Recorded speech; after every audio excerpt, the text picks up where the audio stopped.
The tragedy at Robb Elementary School in Texas has left many searching for answers. Parents in particular may wonder if their children's schools and communities are taking necessary precautions in identifying these threats and preventing situations from escalating to what we saw this week. Now, the clamor we hear from many political leaders, including the president, is that we need more gun control. But we have laws that say you can't take guns onto school property.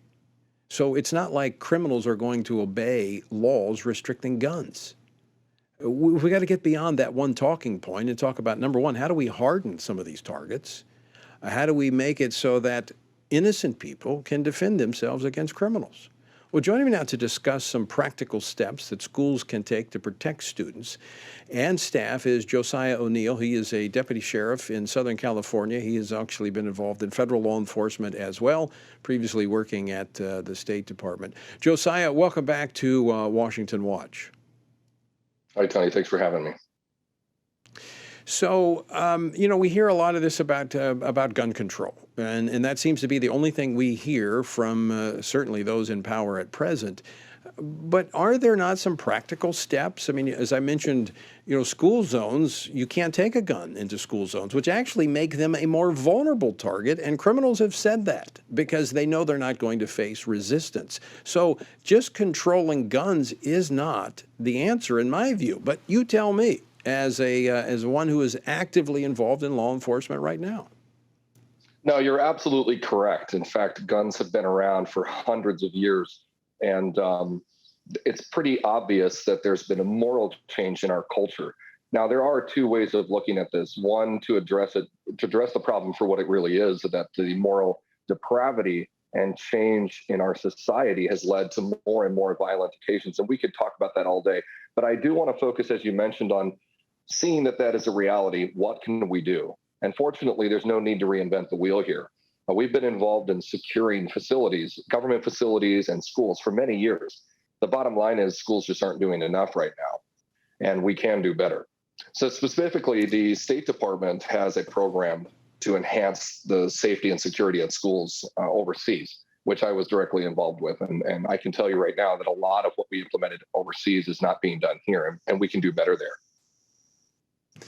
Well, one of the ideas that has been out there, in fact, some states have embraced it, and that is to allow qualified individuals to carry concealed on school campuses. And as I said, you drive through a school zone and you're not supposed to have a weapon. If you live near a school zone, you happen to fall into it, that's been an issue for some people.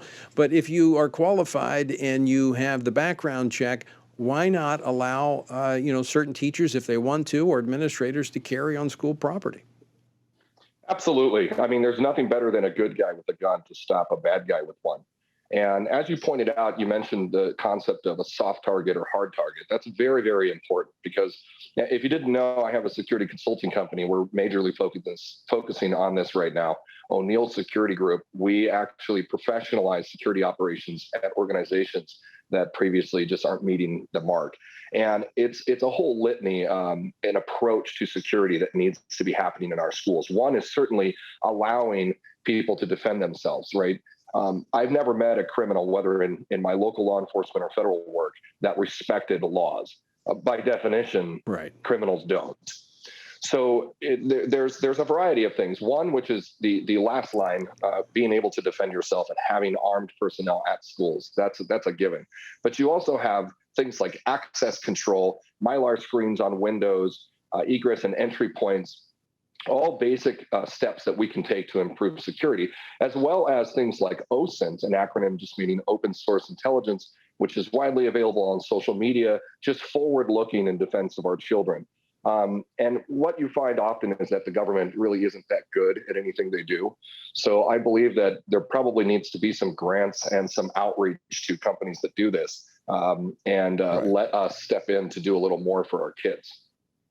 Yeah, probably when you were in elementary schools, when I worked with the State Department, and we didn't do schools, we did vital installations that were strategic sites, and you wanted to make sure you had three levels of security: deterrence, and of course, as you said, the having armed resistance is the last measure of security. So there's many things we could do: fences, cameras, all types of steps that could be taken. And given the technology we have today, it just seems like we could do so much better, but we get stuck on this one debate over gun control as if that is the only thing. Well, not to take away from the horrific tragedy, but it's quite ironic to see the left virtue signaling about gun control every time we have innocents suffering. It's outrageous. In fact, the numbers of death in Chicago, for example, are staggering. Over 2,400 in the first 6 months of the year dead due to gun violence, and I don't really hear much about that until the midterm elections, and all of a sudden we see this all over the news.